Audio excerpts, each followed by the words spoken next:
왜 하필 인도였을까? 다시 꺼내보는 여행기. 안녕, 뭄바이. 뭄바이를 떠나 새로운 행선지로 향하는 날, 정든 일행들과 헤어지는 날이기도 하다. 일행들은 뭄바이 역에서 밤기차를 타고 난 예약한 사설버스 사무실로 가서 거기서 일러주는 픽업 장소로 가야 한다. 그래도 헤어지기 전까지 일정을 같이 하기로 했다. 그 일정은 12시에 체크아웃을 하고 뭄바이 기차역까지 걸어가 짐을 맡긴 다음 근처서 인도 영화를 보다가 난 먼저 떠나는 것이었다. 숙소에 모여서 이런저런 얘기를 하다가 체크아웃 시간에 맞춰 나왔다. 점심을 먹으려고 처음 가보는 레스토랑에 갔는데 다들 여기를 왜 이제 알았을까 싶은 얼굴이다. 그 후로 행선지마다 같은 메뉴를 시켜 먹어봤지만 여기가 맛집이었다. 간판이라도 알아놓을걸. 뭄바이 기차역은 배낭을 메고도 그리 먼 길은 아니었으나 여행 초라 힘들었다. 짐을 덜까 하여 옷을 더 껴입고 모자까지 쓴 나는 땀을 비오듯 흘렸다. 인도의 자랑인 뭄바이 CST 역이 보이고 클럽룸을 찾아 짐을 맡기고 영화관을 찾았다. 발리우드라는데 물어보는 사람마다 외화 전용관을 알려준다. 어렵게 인도 전용 영화관을 찾아 들어갔다. 인도는 극장도 카스트가 있다고 하는데 표값도 다르고 좌석도 다르며 칸막이로 구분이 돼 있어 그 사이엔 왕래가 안 된다고 한다.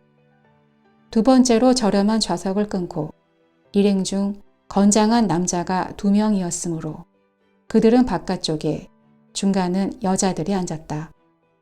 영화는 인도 영화답게 다양한 장르가 섞여 있었다. 재미는 있었지만 영화에 집중할 수가 없었다. 방향 감각이 없는 나는 길을 헤맬 시간과 기차역에서 다시 짐을 찾을 시간을 감안해서 움직여야 했다. 일행들과 짤막한 인사를 하고 밖으로 나오니 거리는 낯설다. 먼저 기차역을 찾아 짐을 찾고 가이드북을 꺼내 기차역을 중심으로 예매한 장소를 찾아 걷기 시작했다. 그래도 좀 적응되었는지 여유가 느껴지고 주변에 호기심 어린 시선도 한결 줄었다. 이윽고 택시 타고 가며 봤던 시장이 나오고 골목이 나오고 간이 사무실이 보였다. 빠르면 6시 반, 늦어도 7시까지 오라고 했는데 이제 6시였다. 버스 시간은 저녁 8시 반이었는데 사설버스는 보통 리포트 타임이라는 게 있어서 몇 시간 전에 오라고 당부를 한다. 표를 보여주며 좀 일찍 왔다고 하니 노 프로블럼이란다. 짐을 내려놓고 사무실 한쪽에 마치 직원처럼 앉아서 시간을 때우기로 했다. 간이 사무실은 문이 없어서 방해받기 쉬운 환경이었는데 장부를 기록하고 전자계산기를 두드려 보고 책상 아래 둔 금고를 열어 돈을 꺼내고 묵묵히 제 할 일을 한다. 드디어 예약 시간이 가까워오자 어딘가에 전화하더니 내가 타고 갈 버스와 좌석 번호를 알려줬다. 그리고 픽업 장소까지 갈 택시를 잡아줬는데 결국 버스는 여기 서는 것이 아니었다. 10분 남짓 달려 픽업 장소에 도착하니 시내 도로 한복판 갓길에 깨끗한 버스 한 대가 정차해 있다. 피서객 차림의 외국인들이 짐을 실으며 모여 있었는데 모두 고아를 가는 사람들이다. 아시아인은 또 나 혼자다. 버스에 올라 좌석을 확인하고 윗칸에 배낭부터 실었다. 내 옆자리는 계속 비어 있다. 예약할 때 여성 전용으로 끊어줬는데 앞자리라는 것 말고는 달리 표식도 없다.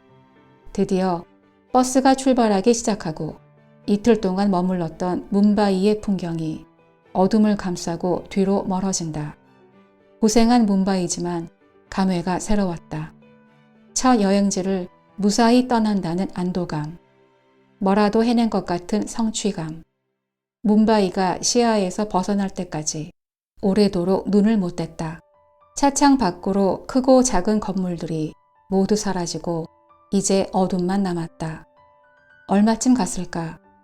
버스 앞쪽에 스크린이 켜지고 일행과 극장에서 보다가 중간에 나온 그 영화가 나온다. 그리고 1시간도 못 돼요. 아무 말 없이 중간에 다른 영화로 바뀐다. 승객들은 그러려니 하는 것 같다.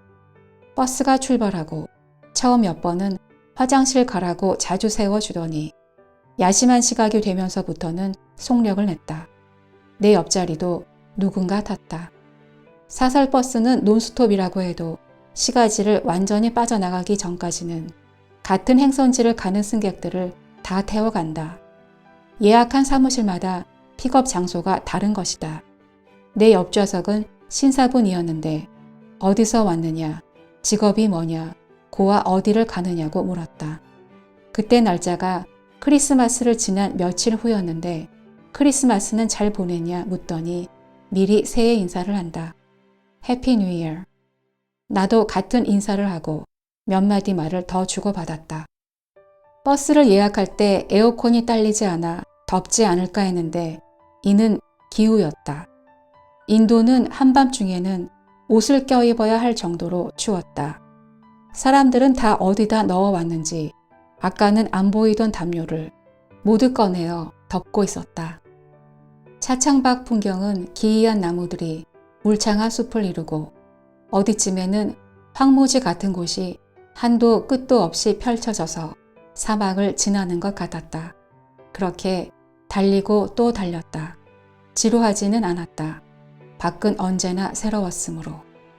멀리서 점차 동이 터오고 있었는데 풍경이 장관이었다. 내 옆좌석의 신사는 어느새 일어나 있다. 눈이 마주치자 스트레칭을 해보라고 한다. 기지개를 켜고 목 운동을 했다. 이제 슬슬 고아에서 만나기로 한 일행이 걱정되었다. 전날 식당에서 얘기할 때 먼저 도착해서 기다리고 있기로 약속을 했었다. 그 버스는 나보다 2시간 먼저 출발한다 했으니 12시간을 계산하면 이 버스는 아침 8시 30분에 도착해야 하고 그 사람은 새벽 6시 30분부터 나를 기다리고 있는 셈인데 이미 도착해서 기다리고 있을 시간이다. 그런데 그 시간에 고아에 도착하게 될 것 같지가 않다. 밖은 아직도 건물 하나, 이정표 하나 안 보인다. 9시가 넘으니 창밖으로는 얼핏 고아라는 이정표가 보인 것 같고 옆 사람이 여기가 고아라고 한다. 그런데 버스는 계속 간다. 가이드북을 꺼내 고아를 찾아 지도를 봤다. 추측건대 이제 고아주에 들어온 것이고 아직 더 가야 하는 것 같은데 내 예상이 맞았다. 2시간 열을 더 달리고서야 빤찜이라고 차장이 말해준다.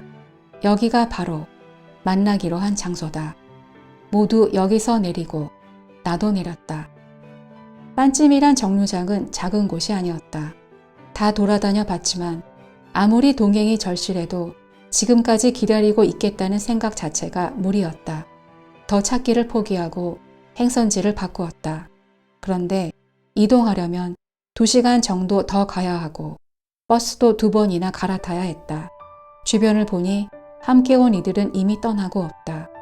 다시 혼자가 되었다. 배낭을 맨 어깨가 아파온다. 온몸은 땀에 젖어 옷까지 무겁다. 다리는 풀린 것처럼 휘청댄다. 뭄바이에서 헤어진 정든 일행들 생각이 났다.